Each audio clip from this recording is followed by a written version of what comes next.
पतिलक सब छीने रे मुझसे नैना मिलई के, नैना मिलई के, नैना मिलई के, नैना मिलई के, नैना मिलई के।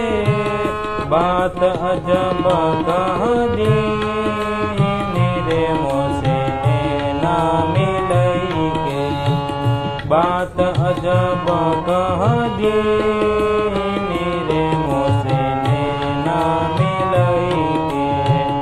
छप तिलक सब छीन रे मुझसे नैना मिलई के।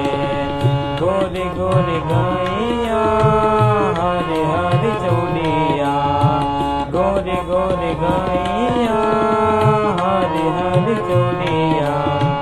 भैया पकड़ घरली रे मुझसे नैना मिलई के, भैया पकड़ घरली रे मुझसे नैना मिलई के।